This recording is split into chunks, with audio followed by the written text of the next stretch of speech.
Right, this morning I am going to talk to you about labelling, allergens, ingredients, all that kind of stuff, specific to wedding cakes, what you need to know, and a few hints. And I shall go through how I produce my wedding cake information sheet with a few handy hints, hopefully.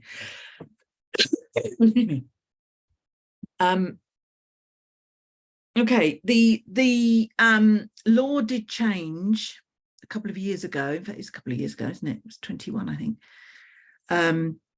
As regards to labelling, but it only actually changed for a specific type of sale. It's worth knowing the different types of sale and the different types of packaging, because labelling and ingredients differs for each one. So you've got the law changed for something called pre-packed for direct sale. And that is if you are, for example, markets, or if you're in a shop and you've packed something ready and you're going to sell it direct to the customer. That was the law that changed. The law about notifying about allergens has always been in place. And the law regarding allergens is you must notify the customer twice, once at point of sale and the other at moment of delivery. And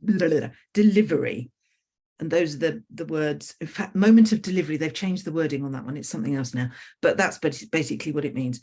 So you've got to tell your customers what the allergens are before they buy it. And then you've got to tell them what the allergens are when you hand it over, basically. So I'm going to talk mainly about the rules that would be for wedding cakes and supplying weddings, because the lines are a little bit blurred, and people get confused as to what the actual law is. Bottom line, as I understand it from the guidance, is that because your contract is with the couple, it's not business to business, it's business to customer. You are selling to the couple. Therefore, you have a responsibility to tell that couple what allergens are in the products that you are making for them.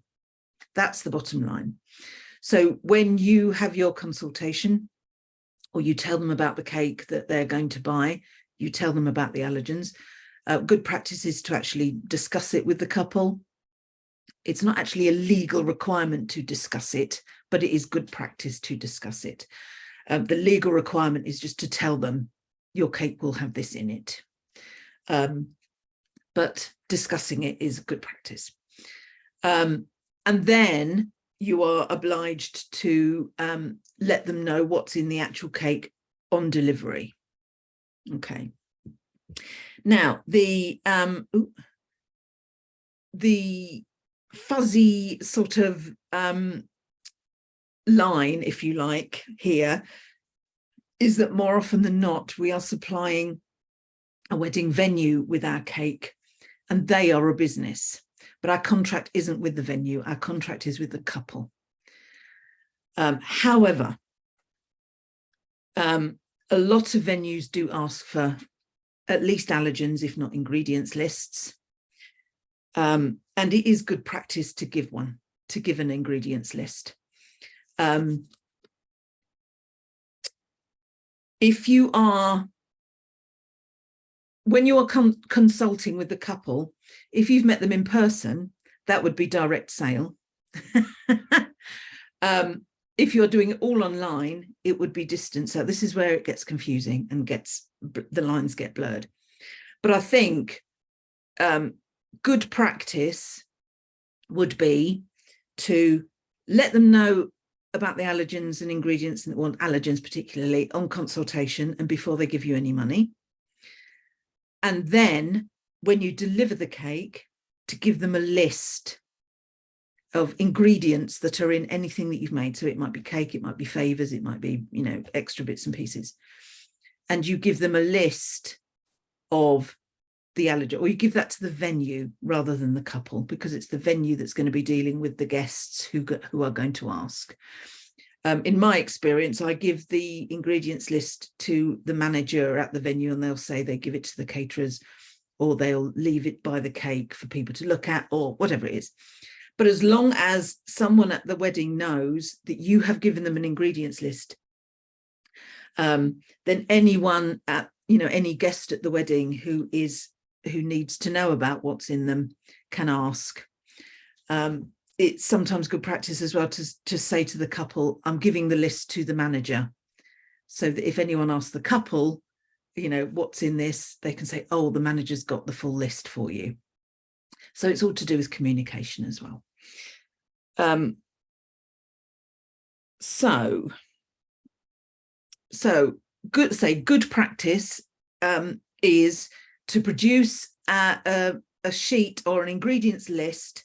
I always put more information. I'll show you in a minute. I'll screen share and show you what I take with my wedding cake. Sometimes I'll actually email this to the wedding coordinator at the venue. Some of them ask for it in advance. Some of them say, oh yeah, email it, we'll sort it all out. And some say, no, it's okay, bring it on the day. Not all venues will ask for it. I do it whether they ask for it or not. But it is good practice too. Because I can imagine that there's nothing worse than being a guest at a wedding if you've got intolerance to gluten, for example, and no one can tell you, what's in the cake. It might be that the couple have asked the baker for some gluten-free items, but if that information hasn't been passed on to the other people at the wedding, then it's going to be, fairly pointless all round. I don't do labels, although I would if the couple asked for labels, I would probably do little labels. But I know some wedding cake bakers who do. They'll do a thing, like a picture or a thing for the cake that they will leave, a nice pretty thing that'll have allergens in it, or they'll, do little labels or whatever. I tend not to do that, but that's a way you can do it as well. Although I know a bride who did that actually. One time I did set up a wedding cake, and the bride had actually made, or had it made, it was acrylic. She'd had it made and it described the flavours of the cake. I can't remember whether she'd actually put allergens on it, but the bride had done that. So again, it's all in the communication, isn't it, with your couple? So there is some debate sometimes as to if you pre-pack, for example, favours, or you pre-pack cookies or whatever it is that pre-packed for direct sale? I don't think it is, personally, because you are providing the couple with, that would be a distant sale. But again, because it's a bit dodgy ground, I would, if I was pre-packing things, and I haven't had to do that yet, perhaps pre-packing macarons or cookies for favours, I would print a little label and I would stick that on the back of it. That wouldn't be a problem, because there's ways to do this so quickly now. And I'll show you a little way you can do it. So let me show you what I take to weddings with me. Hang on, I've got to share my screen.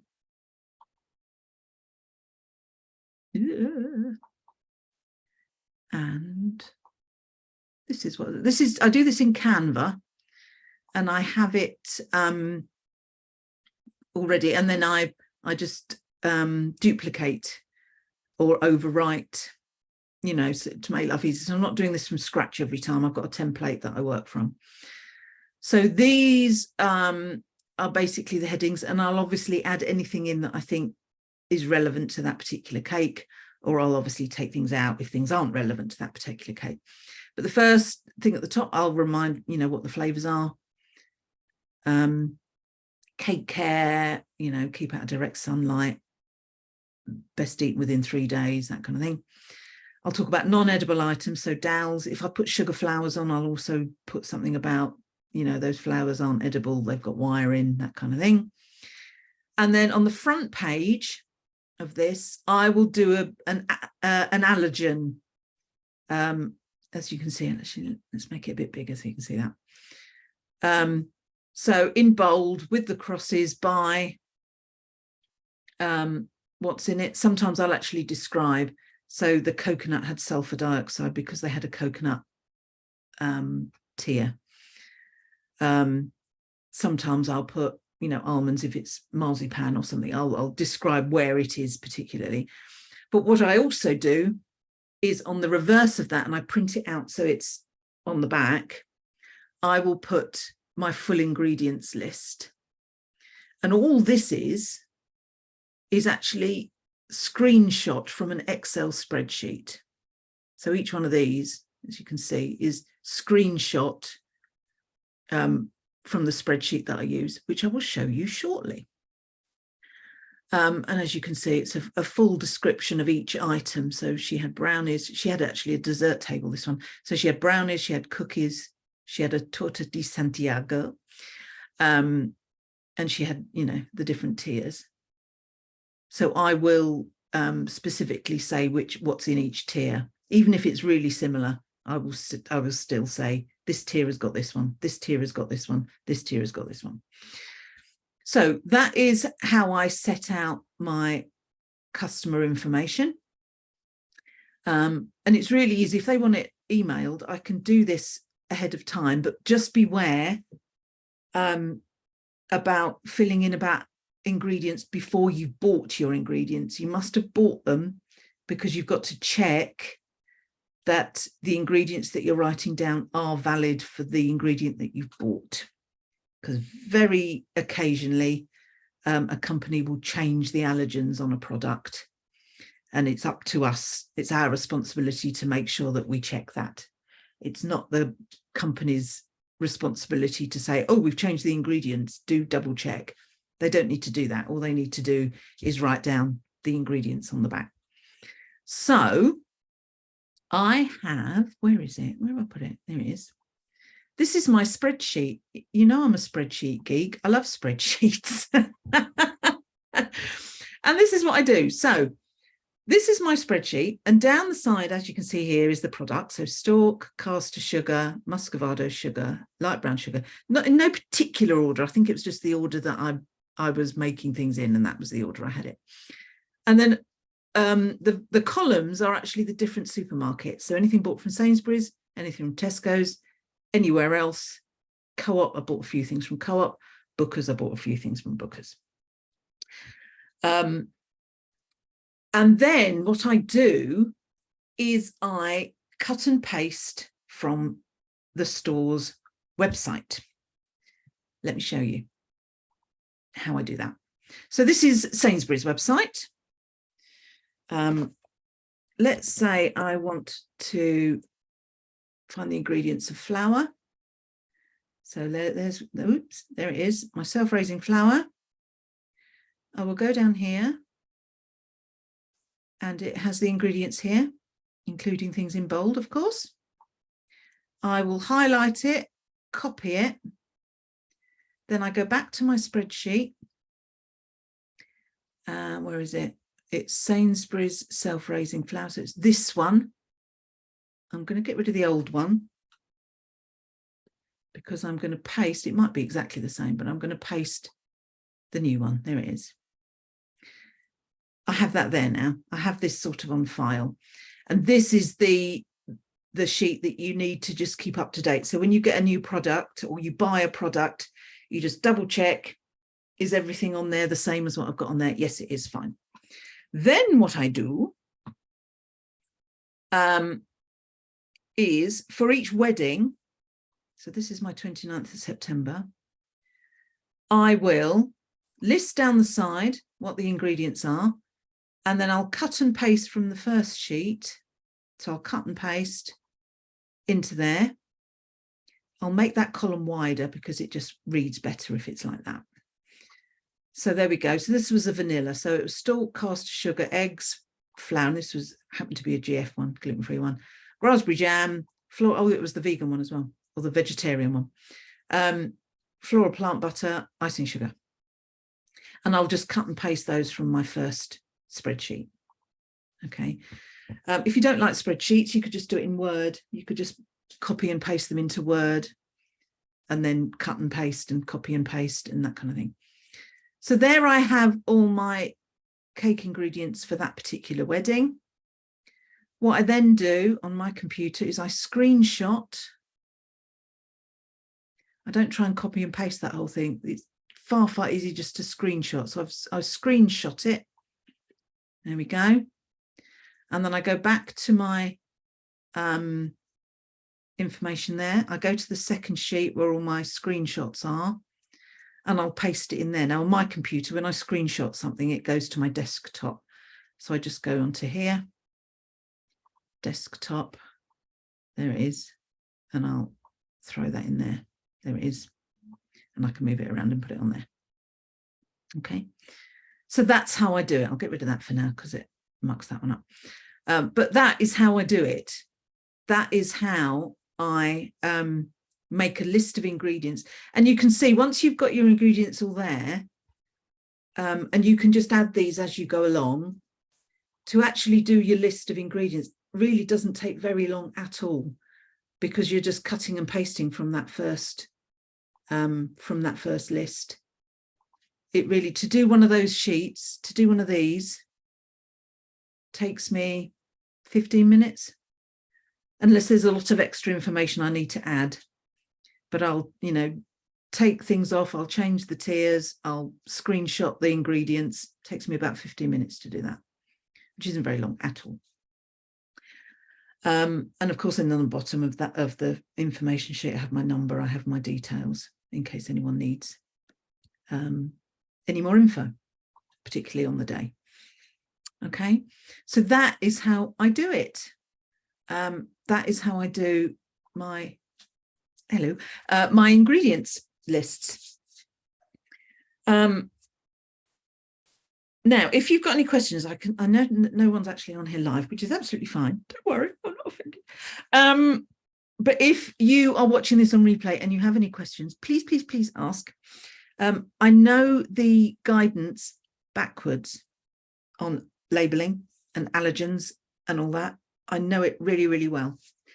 As I say, it's a bit hazy ground when it comes to supplying for weddings, because you're actually selling to the couple, but you're giving the goods to the venue, which is a business, but you're not selling to the venue, you're selling to the couple, yada, yada, yada. But if you go via, go with the good practice of always giving an ingredients list, if you package things, put a little label, and you can do those the same way. If you buy sheets of labels, and you can find the template for each sheet of labels has a number. They're sort of fairly standard numbers for label sheets, and you'll be able to find a template that you can put into Word, and then you can copy and paste ingredients that you've done perhaps via the spreadsheet that I've shown you, copy and paste them onto the sheet, and then just print out the sheet. And it's as easy as that. She said, it's as easy as that. Once you've done that once and you've got it set up, and you only have to sort of, for the next time, you only have to change the actual label. You get what I mean. But that is how I would do it if I was packaging favours or something like that. Otherwise, everything goes on that information sheet, and I make sure that the venue is aware that that is there, and that the couple know that it's going to be there, so that any guests that need to can ask where the information is, and it's there. Fabulous. So there we are. So I hope that's useful. As I say, do ask in the group. If you're watching this on YouTube, go and join the Wedding Cake Business Group UK, and you can ask any questions that you have in there. So anything that you need to know about allergens, I'm fairly clued up on it, so do ask. I'm more than happy to help, because it's very important, isn't it, getting allergens right? We don't want any horrible incidents that have happened. We want to make sure all our customers are nice and safe. Excellent. Anyway, there we go. I'll leave it there. Have a lovely day, and whatever it is you're doing today. Anyone in the Wedding Cake Business Group, do keep us up to date with what you're doing. We're getting sort of into wedding fair season now, so do let us know if you're going to any of those. do ask us if you've got any questions, particularly about, you know, consultations and bookings for next year, because that's all starting to happen now. I'll do some more lives perhaps about on that kind of theme over the winter, so that we're all ready for next season. All right. Okay, have a lovely day, and I will see you soon. Bye.